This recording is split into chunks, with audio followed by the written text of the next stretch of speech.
我们再来看看，包括美中到底谁现在比较沉得住气呢？我们先来看看川普啊，他不是跟这个南韩的总统见了面吗？在见面的时候呢，他还提他跟李在明见面的时候又提到说，今年可能或者是不久之后我会访问中国，他念兹在兹的还是中国。可是中国外交部的发言人郭家坤他的说法就很轻描淡写没有正面回应，就是说我们两国元首啊会保持密切交往沟通啊，讲了等于没讲所以看起来川普是很想要跟习近平见面。那见面的话川普想要干嘛嘞？看起来贸易还是重中之重现在中国贸易代表他叫李成钢即将前往华府磋商。聚焦的是大豆啊，还有晶片这些议题，当然这些都是我们过去媒体讨论很久的议题。那这个美国希望中国多买一些大豆那所以像这样的讯息出来要谈判的讯息出来之后呢，昨天晚上波罗的海干货船综合指数叫做 BDI 回升了回升到2041点，上涨了97点市场一片看好算是一个庆祝行情。那另外我们看到呢，关税战打到现在，中国大陆对美国的能源进口接近零脱钩恐怕会变成长期的趋势。因为从3月以来呢，我们看到中国就完全没有从美国进口液化天然气，也就是 LNG。从6月份开始呢，也没有从美国进口石油所以你看，像是炼钢用的煤啊，这些煤炭消费量也从1月的135万吨，很快的雪崩降到5月份以来，每个月少于1吨，它很快就收了，就不买了。那现在呢，这个川普对中国大陆的态度到底是什么？会放软吗？包括你看到天幕这个是拼多多啦我们台湾翻成拼多多要恢复中国直送商品了。过去我们看到呢这个川普其实对于小包裹有一些豁免，可是他礼拜五开始撤全球小包裹的关税豁免，所以其实他的做法也是有硬有软啦因为你这个小包裹的关税豁免，如果说关税一加上去，其实就变贵了。可是对很多消费者来说，也许他这样买进来还是比他在市场上买便宜所以这个美国消费者自己都会再去这个衡量。不过这件事情呢，引发美国一些学界的反弹我们看到川普现在呢政策又改了，他允许60万中国学生到美国去。所以你看到美国的保守派主持人就很生气他就直接说那你这个不是说美国优先吗？那你现在又让中国大陆这么大批的留学生过来，这符合美国优先吗？那我们看到保守派的网红也把这个比喻说是共产党间谍，他说你要把共产党间谍放进来吗？那卢特尼克他就缓颊了，他说没有办法，因为我们需要什么？需要钱如果没有这些学生，美国会有将近15%的基层大学也要倒闭了你封杀中国大陆的留学生，那是一笔很大的来源那怎么行呢？那我们再来看看印度跟美国的关系自从川普上任之后，两国的关系就陷入紧张我们看到川普这是德国的媒体说，川普有4次邀请这个莫迪通话，可是莫迪很生气，全数拒绝。他当然会生气因为印度拿到了美国50%的关税耶。他们的纺织各种的产业现在很惨所以呢，底下的官员也讲说，已经不抱缓解的希望了，现在就杠上了嘛，硬杠了嘛那我们再来看看，包括美印关系从川普回国之后急坠所以莫迪现在是不是要拥抱中国大陆了？因为他月底有一个上合会嘛，他要去中国，那会有一个反川大联盟的峰会吗？媒体是这样冠上这样子的一个名称事实上呢，是这个上合会在下个礼拜登场，包括习近平、包括普京、包括莫迪，还有20多位世界领袖都会同台所以有人认为这是川普，他向川普示威的一个大平台。川普很多次在过去一直在强调说他要去中国大陆，然后大陆都没有邀请嘛。后来有一次，川普跟习近平通了电话以后，习近平邀请了，说那就你有空的时候就到中国来走一走那川普很高兴，他接受了，他也邀请习近平到美国去访问，那彼此之间谈得不错。接着没有多久又变了因为当川普又被美国的媒体记者问到说，你一直想去中国？他说我没有是他邀请我的是大陆邀请的，不然我才没有想要去的啊。那去的话也要搞定协议嘛，如果没有把协议搞好的话，我为什么要去？好像态度又拉高了，就是说，你看是他邀请我去的。好，那大陆从以前到现在都没有回应，也都没有理他。川普就这样又过了几个礼拜以后又耐不住了，怎么大陆都不吭一声呢？他又自己在跟李在明讲话的时候接受记者访问，他自己就主动说了，说我要不就是今年的年底，要不就是明年的年初，我要去大陆访问。然后李在明就说，我们一起去也很好嘛，因为李在明也想去大陆访问。他说，那你就搭我的便机去好了，不是便车，是便机啊，搭我的便机去好了。可是问题是谈到这个地步咯，也就是说他已经放出很明确的讯息，就是希望今年的年底最晚明年初能够到美国去，到大陆去，因为他已经就任，如果满1年都还没有去过大陆，那他任期只要2年多，那他的压力就越来越大了嘛。可是问题是，当媒体又问到中国大陆的代表那个外交部的时候，大陆外交部的回答很简单，就是不能说一套做一套，不能变来变去，不能像拜登一样用骗的。第一个你不能够学拜登用骗的；第二个你不能够言而无信；第三个你不能翻来覆去。然后最后一个就是我们是讲的是元首引领，就是元首讲定了就底下都要定。那这个我觉得有人说那个中国大陆打太极拳，其实不是，他是在告诉川普要来就要来真的，不要来假的，不要来了以后又变，因为中国大陆的领导人没有时间没有精神跟你这样耗，因为这个是虚耗故事嘛，没有意思，而且呢对你的领导威信也有影响。举个例子来讲，川普不是说很欢迎中国大陆的留学生来到美国60万，其实大陆没有，每一年维持在美国的留学生里面没有超过60万，每一年含大学部跟研究所、硕士班、博士班，最多高峰的时候就37万，现在大概在27万7左右，少了10万左右嘛。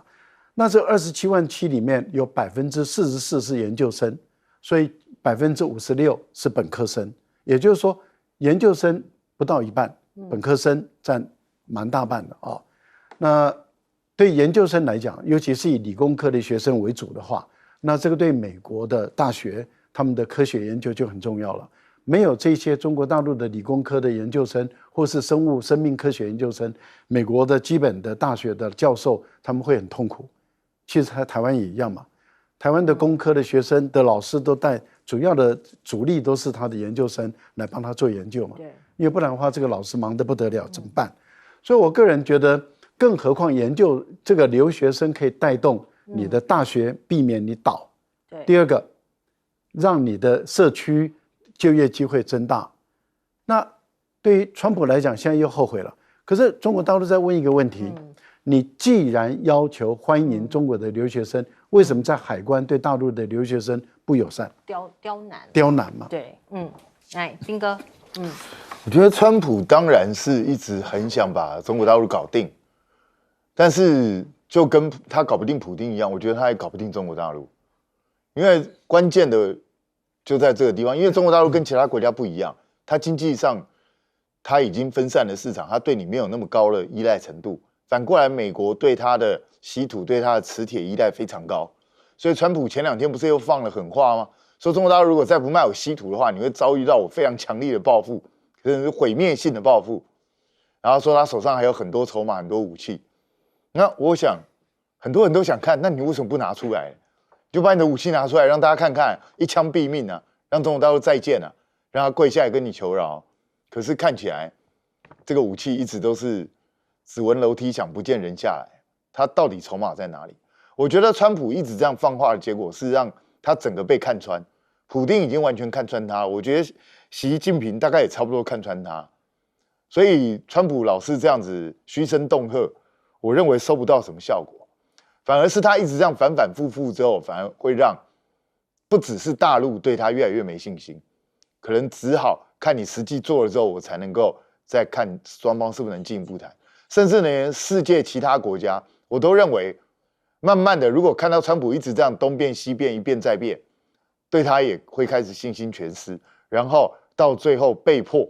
可能要减少跟美国之间的经贸往来，因为不知道你这个人到底要变成什么样子。那至于说，川普现在突然又发出一个我们要让60万中国学生进来，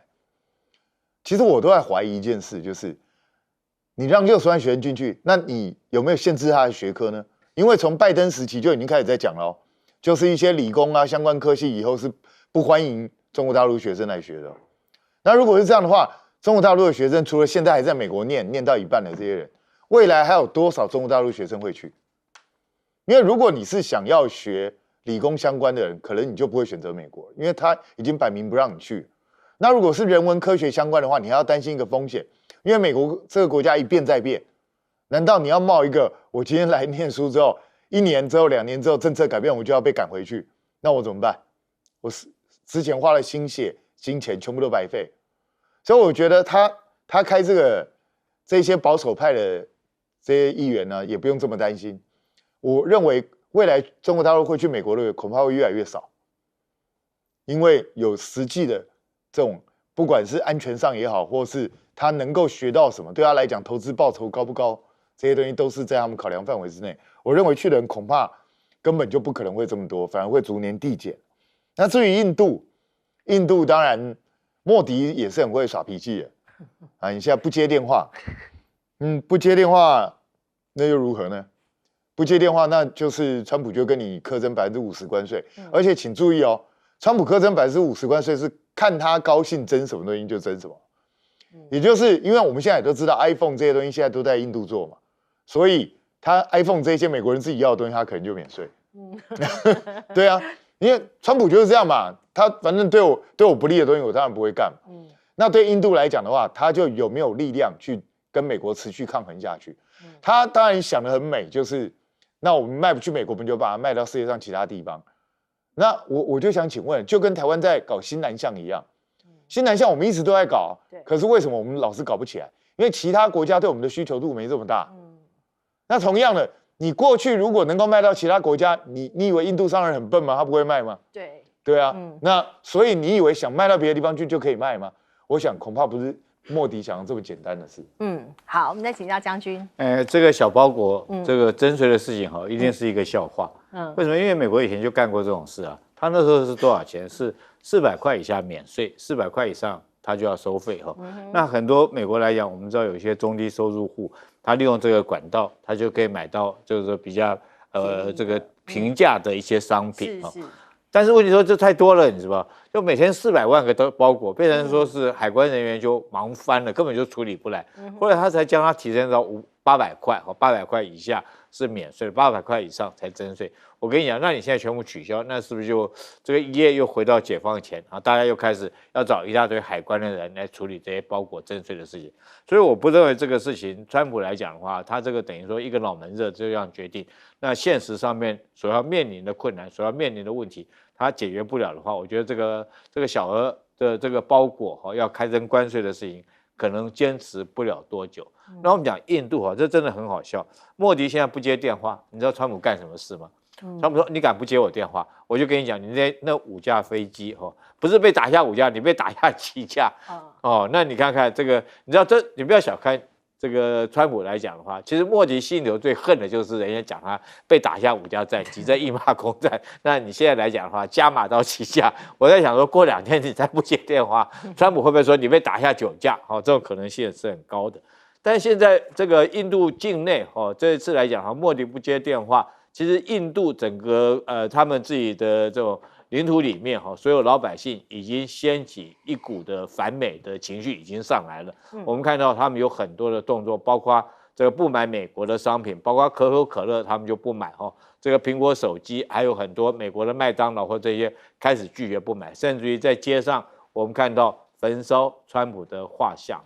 所以我认为说是这次来讲。这个莫迪他隔了7年之后，主动去大陆天津参加上合会议，是很重要一个指标，代表他已经开始认清楚美国来讲的话，对他是虚情假意的啦。一旦牵涉到利益来讲的话，那完全就是置之于不顾不顾情义。那莫迪开始会不会以他的个性，他本来就是两边讨好嘛，走平衡术嘛，他会向中国靠拢。那我之前一直认为莫迪去参加93阅兵的几率大概只有10%，因为他们龙象心结，他不太可能去捧中国的场。但是现在来讲，搞不好全体的印度老百姓说：“哎，莫迪你就去，为了证明我们印度是主权独立的国家，我们总理要到哪里去就到哪里去，根本不受你美国的干扰。”会不会在这种状况下，反而把莫迪推上天安门，跟普京、莫迪还有马克宏一起去看阅兵？我觉得这个可能性现在已经，我个人预判啊，可能提升到80以上。80以上的几率。对，好，我们看完了印度，我们现在来关心南韩。南韩总统李在明此刻正在美国嘛，那他跑去了费城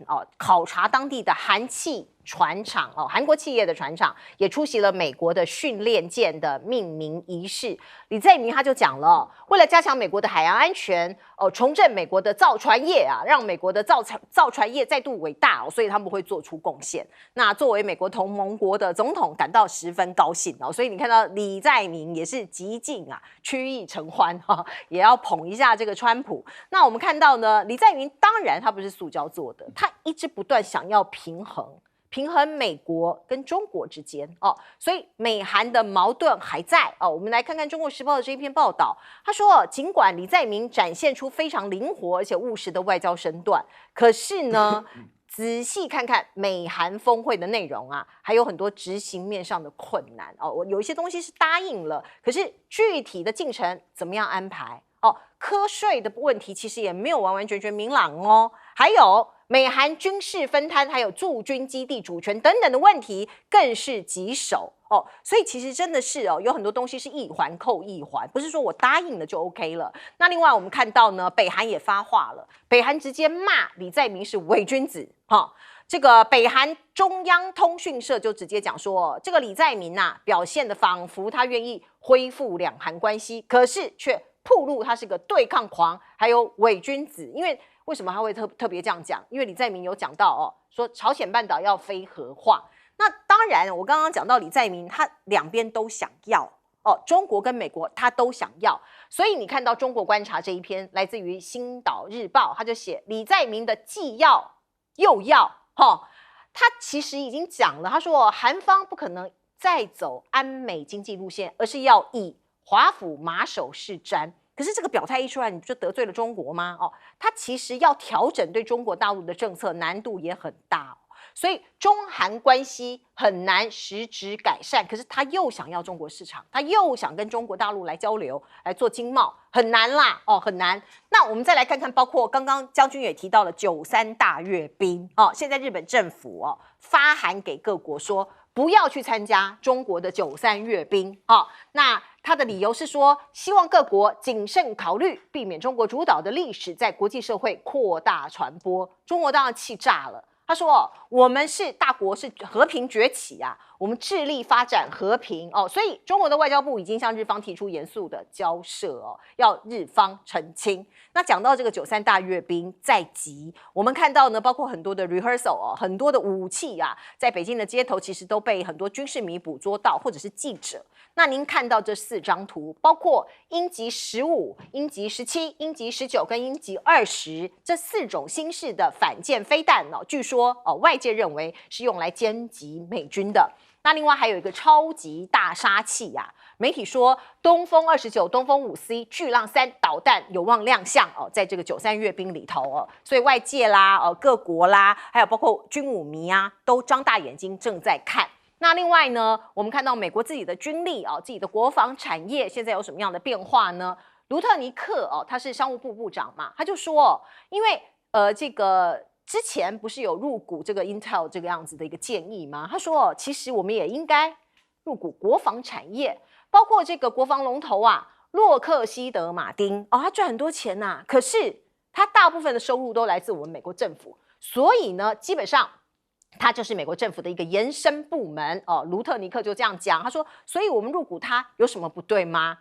而我们看到现在美国的国内有一些争议，包括我们看到川普他铁腕，他签署了行政命令要起诉焚烧国旗的人，而且他还说了一句话他说我不喜欢独裁者，我不是独裁者，我是个拥有丰富尝试而且聪明的人有人把他解读说他喜欢他暗示美国人喜欢独裁者。那另外呢，我们再来看看，包括洛杉矶哦，还有包括一些边境城市，因为川普他上任啊，他的政见就是这样讲嘛，他要对这个移民哦，非法移民开出这个更严重的铁腕来做一些措施。所以你看到呢，包括边境巡逻队啊，他打算扩大移民执法，像是芝加哥、巴尔的摩等城市呢，要部署国民兵，还有美国的边境巡逻队也要扩大在洛杉矶的移民执法行动哦，所以搞得其实美国现在有一些国内情势蛮紧张的。而另外，我们看到纽约州州长就说，我们纽约不需要啊，你不要来哦。如果有需要哦，这一位州长叫霍楚，他说如果有需要这个国民兵，我们自己会派遣，不用你川普来派。哈，来请教赖老师。我觉得李在明这一次到美国去访问啊，气氛很融洽，结束了，但是后遗症很大啊。我觉得未来韩国怎么跟美国交涉，这是一个很麻烦的事，而且是非常非常麻烦。为什么？因为川普是当了李在明的面，而不是他的命啊，要了很多东西。第一个就是军费要增加，第二个就是美军的费用要增加，包括因为第一次的时候，他在第一任的时候，他就要求军费也包括了这个武器的租赁费用，所以他现在要求的是不只是美国的驻韩美军的薪水，你都要买单以外，还包括生活设施、娱乐设施，还有就是武器装备，你都要租，这个钱你要增加。你如果不同意的话，关税就来了。还有土地他要不同意，关税就来了。另外一个地方就是灵活战略，灵活战略就是美国如果跟中国或是跟俄罗斯打仗，那他用你的军事基地，你不能够反对。但是他一旦使用，你韩国就卷入任何一场战争，这个对韩国来讲影响很大。也就是说，假设美国跟俄罗斯打起来了，那他使用的是韩国的军事基地，俄罗斯就有权利攻击韩国的军事基地。如果他跟中国大陆打起来，大陆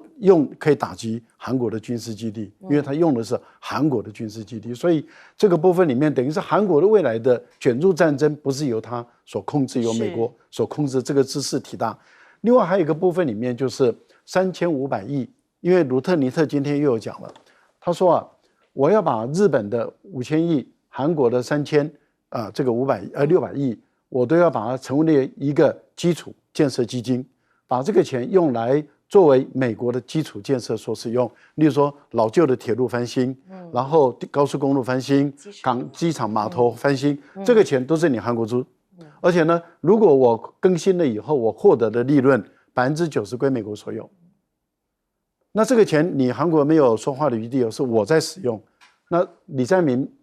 他们当时在谈的时候，李在明都没有说不，也没有说要，只是或吸你或掉。可是对于川普来讲，我都提了，我都要，而且还有1000亿美元的这个液态天然气的购买，你要付另外100架这个波音，你要买。好，这些未来因为川普要求贝森特也好，卢特尼特也好，或者是他的任何一个部门3个月跟他回报一次他们的进度，所以等于是最后这些人就看你钱拨出来没有？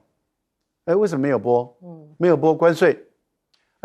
你这个美军的费用调了没？没调，关税啊。土地你转让了没有？没有，关税。那你今天李在明未来你面对的美国是这样子，因为你没有搞定嘛。所以也就是说，大家在问的是联合声明有没有，书面的文件有没有，都没有的情形下，完全没搞定，你未来怎么办？对，蛮棘手的。好，我们赶快进一下广告。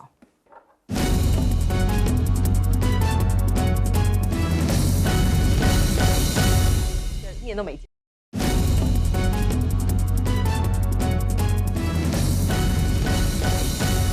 好，我们来看看李在明他在美中之间到底要怎么平衡呢？来请教彬哥。看起来李在明这一次去，并没有达到他想要的一个成果。我想他本来是想借由这个机会拉近跟川普之间的关系，然后顺便看是不是能够再把韩国的关税啊、其他经济这些东西，那个条件再放宽一点。结果没想到他本来准备了1500亿的大礼去，结果钱是送了，什么承诺都没有得到，最后连个联合声明都没有，就完全没有任何成果。那川普还跟他要了一大堆，甚至提出非常屈辱的，就是要他直接把美军基地变成他的飞地。对啊，对啊，这个真的是很夸张哎。境外飞地。对，直接要人家割让领土，然后还要付钱。我觉得川普很敢，真的是，真的很敢。真的正常的领袖，如果你当面这样跟我讲，我觉得你是当面在羞辱我。翻脸。可是问题是，李在明也不敢真的翻脸。他又不是大使馆。是啊，对啊，你说大使对大使这样谈，也许还私下瞧。对，领袖对领袖这种没有事先讲好的东西，可以这样讲。我觉得真的是很离谱。而且他就是在接见李在明的时候，回答记者问题的时候讲说，我们国防部应该改成战争部。我觉得他完全不尊重李在明。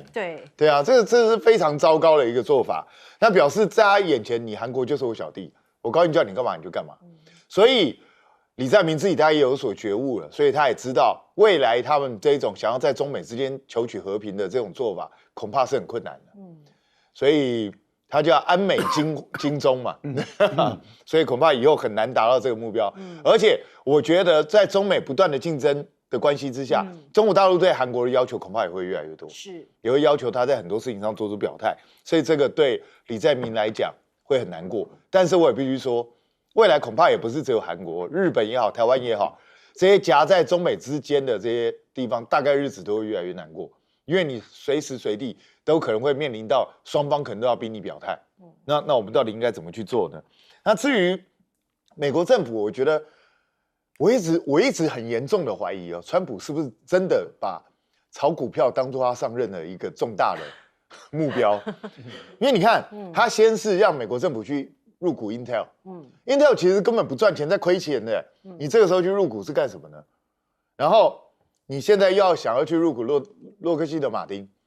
我一直觉得他们是不是觉得这些东西有让他们能够炒股票的机会？严重怀疑。对啊，因为不然的话，很少政府会干这种事情嘛，这很奇怪。而且美国过去没有这种惯例嘛，而且我都在怀疑美国的法律能够容许政府随便入股民间企业吗？好像是不行的。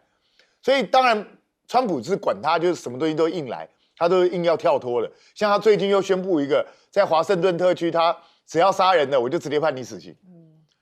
这个人已经完全把自己当独裁者在干，所以我觉得美国人民如果再不遏死他，我看川普不要说第3任，搞不好他想要当美国皇帝都有可能。真的好，我们进一下广告。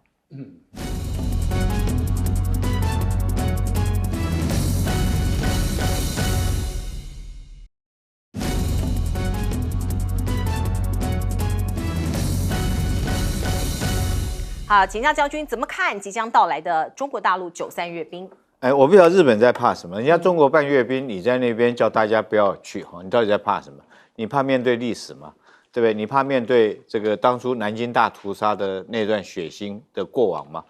那还是说你怕这个大陆解放军所展示的武器？那我觉得这次阅兵里面中国所展示的这些武器，到目前我看到的，我相信一定会改变未来亚太的战略以及战争的格局。美国五角大厦，我看这几天晚上一定在那边忙着怎么样改变，因为之前我们都不知道，等到这次航空出事以后，我们发现真的是吓一跳。我举几个例子跟大家讲。第一个，我们就拿相片上面这4款导弹都是这个舰对舰的攻击导弹，就打航空母舰的了。那我大概很简单的跟各位介绍一下，你看美军怕不怕？鹰击15是一种什么导弹呢？它是用隐身式的导弹，这是全世界第一款。我们知道有隐身式的战机它是隐身式的导弹，你根本就很难去拦截它第二个来讲的话，鹰击17顾名思义，它是超高音速的导弹那我觉得鹰击19，你看下面来讲，鹰击19，大家看下面那个发动机很明显的它是什么？它是高压冲燃发动机，也就是说它一定是超高音速的对舰攻击导弹。那这个鹰击20是这个远程的导弹所以说摆明了这些所谓鹰击就是对舰攻击，也就是对攻击航空母舰的。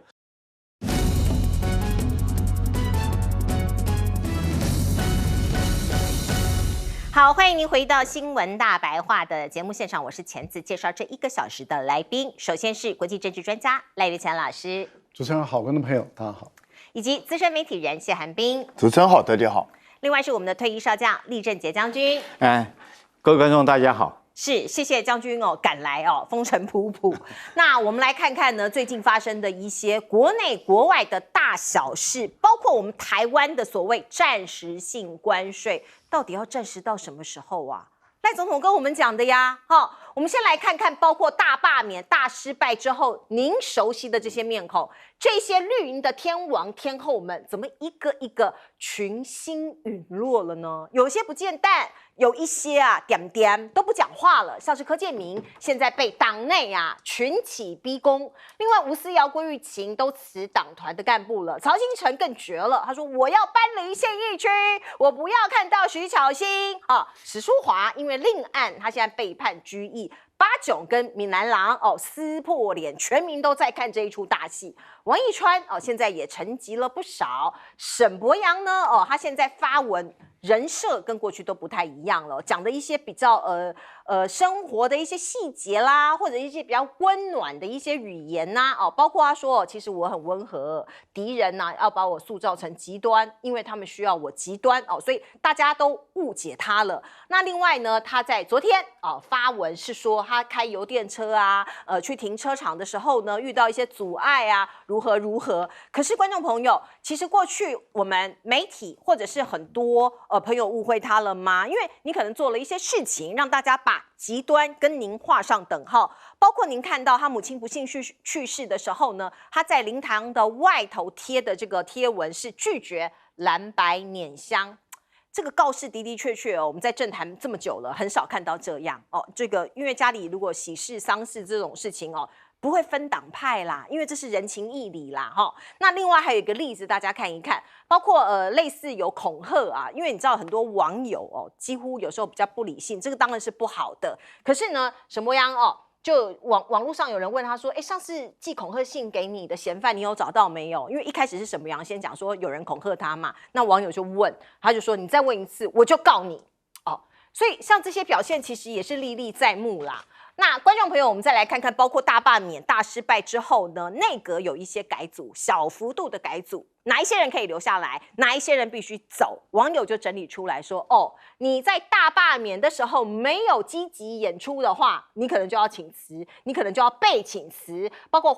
这个数发部部长黄燕南经济部长郭智慧、卫福部长邱泰源。绿的秘书长民进党秘书长林右昌，因为他一开始有说他反对嘛，大家还记得吗？所以请辞下台。那有一些卖力演出的、配合演出的，留任再留任，包括卓荣泰，包括刘世芳，包括洪胜汉，包括吕建德，包括团结十讲的这个卖力演出的这些方方面面的人物都留任所以我们看到，包括赖总统一直告诉我们说现在只是暂时性的啦，20%加 N 暂时性的啦，那到底要暂时多久？所以徐巧芯在立法院就问了到底已经快1个月了，你可以告诉我们吗？这个暂时是要暂时多久？而且很令人担忧的是美国贸易代表格里尔他已经表明了说税率基本上不会调整。那我们台湾是例外吗？可以告诉我们吧，拜托，因为有些人必须要做准备，产业农业渔业方方面面都需要做准备可是他不讲就不讲就保密到家。另外，我们再来看看吴子嘉董事长，他有爆料，他说其实我们的贸易代表记得吗？郑丽君不是率了很多人飞去美国吗？他说其实没有看到对方的贸易代表，也没有进行所谓面对面的谈判，而是在酒店里视讯这个酒店是饭店的意思不要误会，在饭店里视讯那行政院驳斥他说没有，都是在美方贸易代表署进行，因为在机场我们只能拍到郑丽君他下飞机，然后问他，我们没有拍到所谓谈判那样的画面，没拍到也没关系，因为保密嘛。那可不可以拍一些照片让大家知道你们有谈判有握手？你看看。包括日本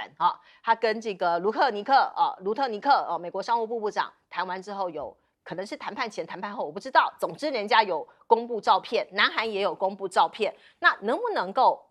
贴一张合照让我们看一下李惠芝行政院的发言人说，媒体人讲这吴子嘉，他讲的是不是事实外界勿继续传播错假消息。可是观众朋友，媒体的责任应该是揭发事实。其实你只要拿出一张照片来，就不会有人继续怀疑你了，这应该是基于事实来说话。那另外我们再来看看哦，台积电是不是受到美方的压力才过去投资的呢？过去赖总统在总统府还请来了魏哲家哦，两个人开记者会说没有来自美国的压力，还记得那个画面吗？哦，印象深刻吧？哦，现在我们看到卢特尼克爆料了，他自己爆料哦，没有人逼他哦。他说啊，他一上台啊，他第一时间就打电话给台积电董事长魏哲家，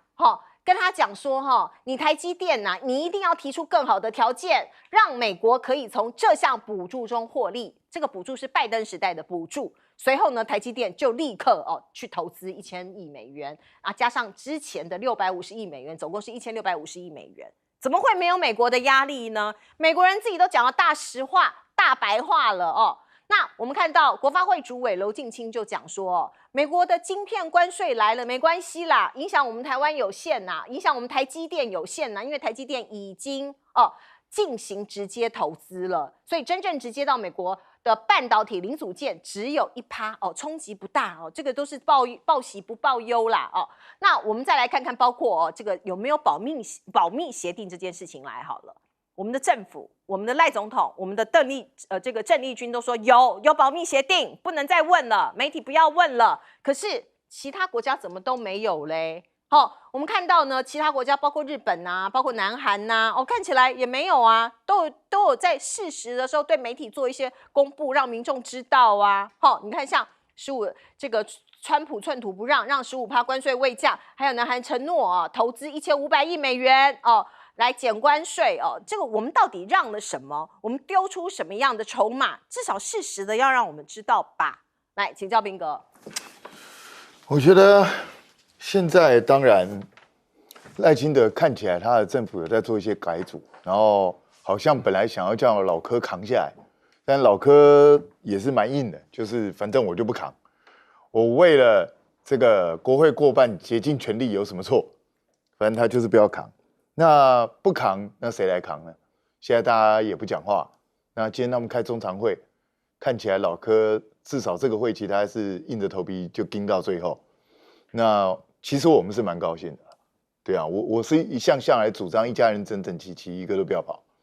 全部都留下来，这样子才能够最坚强的阵容继续迎接2026，对不对？这样对大家都好，对不对？所以我是觉得像这些人都可以留下来，明年继续啊，再搞社会运动，再搞公民团体运动啊，很好啊。反正台湾已经被你们搞得这么乱，也不差再乱下去了。我觉得就是这样子。那沈伯洋，我就觉得他很趣味就是他说我一点都不极端，我是很温和的人。一个人温不温和，跟他讲的话极不极端，根本是两回事吧。我可以用很温和的方式去讲很极端的话。这有什么好奇怪？难道你以为希特勒没事就是大吼大叫了吗？这个基本逻辑就不通了。然后他最近发了一大堆文，一下讲到他的母亲，一下讲到他的车子，一下讲，那你不是要带领大家去检讨吗？要给民进党更多的谏言吗？那你现在关心的好像不是这些，所以我觉得这些人有的时候我都不知道他们逻辑在什么地方。那没关系，他高兴就好，继续表现下去。我想他的不分区立委应该也不会动，所以就继续努力。那至于说这次内阁改组，大家很清楚的看到，这根本不叫什么内阁改组，根本也没什么改，因为卓荣泰都没换，基本上还换什么？没什么好换的啊。那一些主战派一个一个都还在里头，那反而还加了更多的主战派进来。所以在我看来，赖清德只不过是调整阵容，继续跟在野党斗而已。在我看来就是这样。所以我已经之前就预言过了，2026年的年度关键字可能就是斗，大家就继续努力吧。那至于台美之间关税到底谈得如何，到底是不是暂时性关税？其实我跟大家讲，没有暂时性关税这种东西。对美方来讲，他已经公布了，台湾的关税就是20%加 N 啊，他已经公布了。现在是我们不服气，我们觉得这样不行，我们想要继续去跟人家交涉，我们想上诉。是，实际上也不止台湾这样，全世界各国都这样，也是继续在积极跟美国谈。可是你看美国有因为这样改变什么吗？也没有，除了跟中国大陆他还没有谈妥之外，其他大部分就这样敲定了。你看李在明现在跑去跟美国，结果川普跟他谈了见面很高兴，然后一直逼迫他要让更多的东西出来，他可没有说要给他关税调降，完全没有。所以你觉得会乐观吗？那至于吴子嘉董事长的爆料，当然我不知道他的爆料根据什么，据他说是财经媒体人告诉他。那可是问题来了，要戳破这个谎言超简单的嘛，你就公布一张，我们没有要你开会的时候照片，至少你跟美国的某些官员合照的照片，就可以证明你有跟他们见面嘛，不就结了吗？但是为什么没有？其实我老实说啦，虽然过去吴董的一些爆料，我也觉得有待商榷，但是他这次的爆料，我觉得还挺可能。为什么？因为毕竟郑丽君的身份是行政院副院长，所以恐怕美方是有一些保留，可能不会愿意跟他直接见面。所以我觉得要打破这个谎言真的很简单，你只要随便郑丽君跟卢特尼克，或跟贝森特，或跟任何人，美国的一个基本官员有在一起合照的照片就解决了嘛？就开会的某一个官员有合照、握手，也许层级不一定要到非常高，中阶的官员就可以了嘛，就表示你有参与谈判嘛，不然的话你很难破除这个疑虑跟谣言。那台积电到底有没有受到压力去美国？我想世人都知道，当然有，因为台积电本来大家忘了吗？台积电本来根本不想去美国投资，好不好？没事干嘛去？对啊，他一直在告诉你去美国成本太高，美猴。台积电大家还记得那个时候台积电本来计划的根本就没有这些事，对啊，是美方一直不断的强力要求，我们才不得不去。那本来就已经不得不去了，你觉得台积电会欣然加码投资吗？我跟你讲，那叫求生欲望很强啊，你知道吗？因为被逼的没有办法，我只好欣然同意啊，不然怎么办呢？所以这个就是摆在眼前的现实，就是这样。美方就是不断的逼迫，而且你看哦，他连面子都不留给我们，也就是我根本不要配合你的说法，我告诉你讲什么就讲什么，反正你台湾就是要给我吞下去而已，你还能怎样？所以我们对于你卢特尼克这些讲法，难道我们敢抗议吗？说你乱讲，不是真的。对啊，他就打脸赖清德。是啊。总统府应该发言啊！卢特尼克瞎掰乱讲话，你没有经过查证，假讯息，对假讯息，你跟中共同路人，对不对？你跟老共联合起来故意散布假讯息，你为什么不敢讲？你平常不都这样吗？因为这就是事实嘛，你也不敢打美国爸爸的脸，就是这样。所以台湾在关税上、在投资上面临美国的重压，然后还有一个未爆弹，就是我们到底要对美国开放多少？到现在没有官员明讲。对啊，市场开放。对啊，因为这一开放，我们很多产业可能就会应声倒地。那现在你一直拖，请问一下，到底什么时候才要把消息给我们？世界各国都已经开始了，台湾什么时候才能够知道真相？对，的确，这个未爆弹，其实很多农民、渔民都很担心。这次大罢免大失败之后，我们看到整个民进党内部里面，他们自己的内部确实，诚如这个赖清德刚开始的国防，他的团结思想里面所讲的要借着这个罢免的行动打掉杂质那果然没错，我们看到这次内阁改组里面，确实有很多自己民进党里面的杂质被赖清德打掉了这次内阁改组不就正是这个把一些不是亲赖分子的这些阁员来讲的话，就因此被打掉了。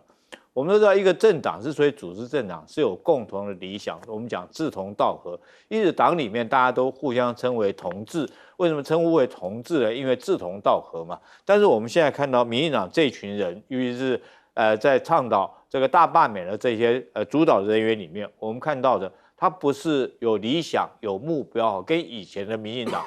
老一辈的，包括施明德啊，这些人在里面，包括吕秀莲啊等等，是完全不一样。他们纯粹就是一群为了权力跟利害结合在一起的。我们看到有人是要奉旨要饭，利用这机会争取补助款，不管很多演艺人员借着这个大罢免的理由来奉旨要饭。我们也看到很多魍魉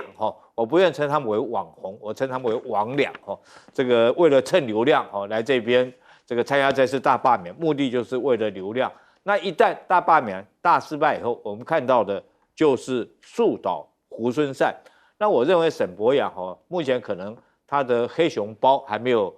卖够本，所以说他短期之内他绝对不会自动下台。我们觉得很讶异一件事情。如果说是这次民进党自己主导的这种大罢免，不管他是借口说是民团但是其实明眼人都应该知道，如果不是民进党在后面这个策划的话，你光靠民团力量是不可能的。反而这些这个整个大罢免之后哈，所有的不分区立委啊，包括到沈伯洋，包括到柯建铭来讲，反而都不用下台。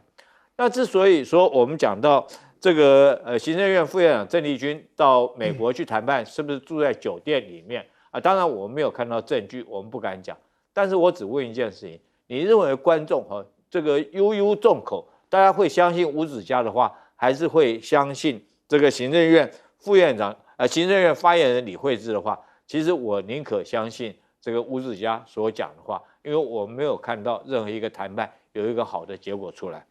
是赖老师。美国对台湾的关税拉高了，这个对台湾的出口商企业的影响很大，对于这些企业的员工跟他的家属影响都很大。然后台湾对美国到底要不要课关税，还是说要把关税下降到0？那这个对台湾的产业影响很大。可能如果你农产品对美国的关税全面性开放，对台湾的整个农村农业的影响就很大。如果对其他的产业，那么关税也降到0，像汽车产业都降到0，那对台湾的汽车产业影响就很大。既然对全民的影响都这么大，对企业的影响这么大，当然你要由立法院来监督嘛。你怎么可能说不经过有立法院来监督？那你就不能够黑箱，你就必须要把台湾跟美国谈判出来的协议、贸易协议送到立法院经过审查嘛。这是天经地义你该做的事，这是你的本分。